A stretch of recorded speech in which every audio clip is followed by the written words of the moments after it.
woolwine. And Jeff, we were talking about the fact that the Hohokam, who inhabited what is today Phoenix and the entire valley, and really all up to the edge of what is the Navajo Nation today, and as far south as Tucson, the Hohokam language is a dialect of Uto-Aztec, which means apparently that they must have migrated from the south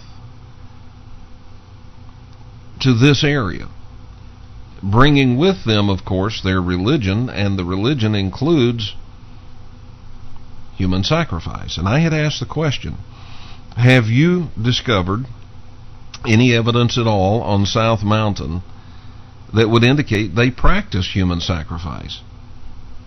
Yeah, I believe that they have. I have found at least two altars up there that describes it perfect. If you look on my film, Phoenix Lights in the Lost City of Cibola, I show an altar type setting there where it looks like the rock has been chiseled out to perform sacrifice, and it's very interesting because it's along a dried up stream, water stream there, and when we study this, we find out that they would purify themselves first with water before they would, perform the sacrifice. So this altar, not only is it facing towards the eastern sky, on where these things mostly come and go from, because on South Mountain here we find more rock art on the east side than we do the west, and that's basically where I was seeing these things at, is on the east side there.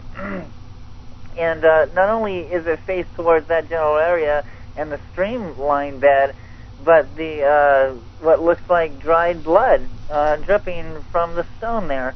So there's a lot of evidence to suggest that there was more going on to what the archaeologist has led us to believe, that these Hohokam people were just a simple peace-loving people making pots, and I think the story in this goes a lot deeper than that. Now, when you say dried blood on the stone, you're not actually talking about dried blood, but you're talking about stains on the stone that look like blood. That's correct. Yes, yeah. Right. Yeah, and because after hundreds of years, the actual dried blood would be gone, but the stain on the stones could stay. Oh yeah, you can see that on the Mayan pyramids there. As they toss the bodies down the stairs, and all the stain. Some of the pictures that we see from Mexico, they only depict like one side of the pyramid, but when you go on the other side of the pyramid, it's like a bloody mess there. So yeah, that wouldn't make a very good picture to put on a travel poster. So yeah. All right. Well, Jeff, we've taken a look at all of this from a whole different perspective tonight than we ever have before. We've looked at these people, and I think that look, America's ancient history is as rich and is as mysterious as anything we've ever heard from Egypt or from Sumeria or any of those other ancient civilizations. We just never hear about it here. No one ever really delves into this and really talks about it. When you've got people that can build buildings like what we have just looked at tonight and what we've talked about, you're not dealing with dummies here. You're dealing with people that are technologically, architecturally advanced, especially for the times in which they lived. And how many things, think of this, folks, how many things were built this year that are still going to be standing 500 years from now? Not too many. And yet some of these buildings that we looked at tonight were built and abandoned more than 500 years ago, and they're multi-storied buildings, And I mean, we looked at one that's at least 4 stories tall. 2 of them actually that are at least 4 stories tall, still standing, and the people just disappeared. Jeff, we've only got a few minutes left. Why do you think these people disappeared?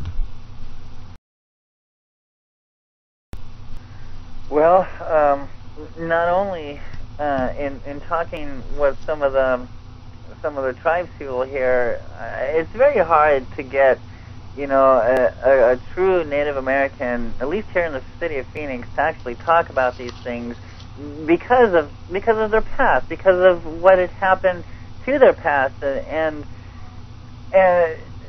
some of them goes to say that the story says that these things got upset, for some unforetold reason. The sacrificing had stopped, and the spirits got uneasy. They got upset, and they say that a devil came from the east and took these people away. And that kind of coincides with what the rock art depicts up here, is these creatures picking people up by their heads. And not only that, but they're actually interacting with these creatures. They would have acrobats, like perform acrobats in the sky. They would hang from barbells and fly with these creatures. Where they took them, heavens only knows. But this is what the rock art depicts. So if we're supposed to take this literally, that these things took people away, then that would explain on why we can't find where they went and the reason why they left all their belongings. Because when me and you move, we take our stuff with us, but yet these people, they didn't. They left all their belongings here and just simply disappeared.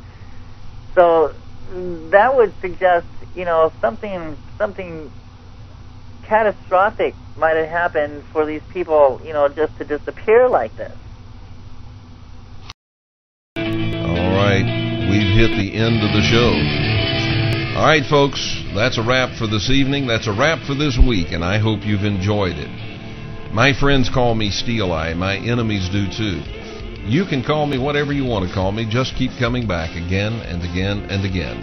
Until next time, so long, everybody.